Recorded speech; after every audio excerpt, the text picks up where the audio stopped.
しめた四季の花は君のコーラスすまし顔の地球に I love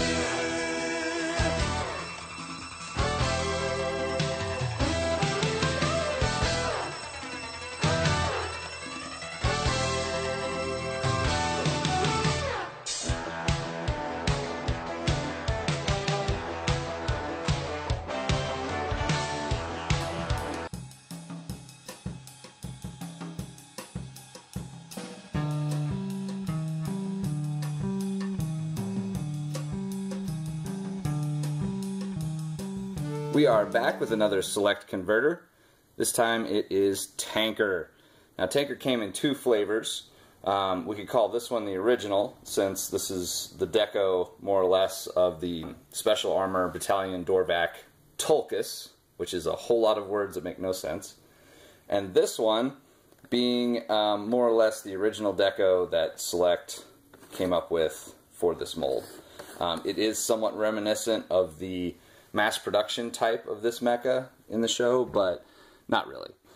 And while you may or may not recognize this design, you would definitely recognize the other two, which are, as we know them, Transformers Whirl and Roadbuster.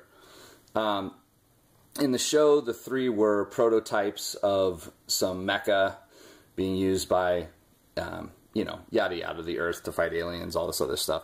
Anyway, the point is, two of those molds were bought up by Hasbro when Takatoku Toys folded, and this third one was left behind because obviously, well, not obviously yet, but as you'll see, it doesn't have a humanoid enough shape to really, you know, sell as a sentient robot. So, back to the toy real quick. We'll get this guy out of there. It's pretty small. Here's a Scout Class Wind Charger. Kind of for comparison, give you a little bit of an idea. And not a lot of parts count, not a lot of deco or anything like that on this guy, but he does transform, so let's go ahead and do that. We flip the legs down, and then it's got this kind of a joint here. Slides back. The arms pull straight out and rotate. This allows you to flip down this part, push up the turret on the back. These fold over like that, and then we just have to do the arms. Now this arm, it's already started transforming itself. It has a fist that slides out here, and then the whole arm extends, and it does have a little elbow joint there. So that one's fairly normal. The other arm works much the same. It pulls down, and it does have the little same kind of limited elbow, but there's no hand. Instead, this little wedge flips down, and there's a little slot where a gun is supposed to go, but none of the tankers that I have that piece. So it's probably, you know, there's probably 100 million of them in a landfill somewhere. Anyway, the last piece of transforming here is you pop off the fender there and plug it onto the stem of the shoulder, like so. And then let me just fiddle with him so he looks as pretty as he can. And there is the finished product in more or less robot mode. And looking at it, you can see why Hasbro passed on this design.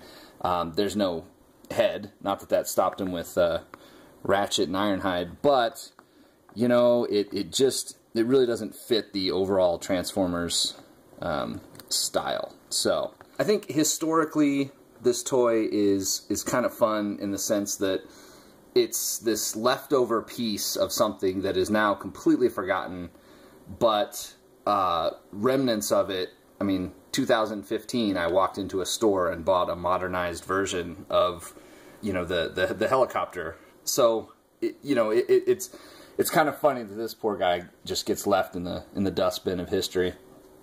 Anyway, with the failure of Dorvac, Takatoku Toys folded, and Hasbro was able to buy those molds, and, you know, the characters themselves may not have been a huge part of the show, but the toys themselves really kind of set Transformers apart. Those were the deluxe Autobots, and Jetfire, Whirl, and Roadbuster were the 3 Takatoku molds that they imported, and those were something that GoBots, Convertors, whatever other robot line that, you know, existed at the time trying to compete with Transformers, there was nothing that could really match that, and it kind of gave them a leg up. So in a lot of ways, I think the toy side of Transformers wouldn't have been the same without the horrendous failure that was Dorvac, you know, commercially at least. So anyway, this has been a look at Select Convertor's Tanker. Thank you so much for watching, and take care until next time.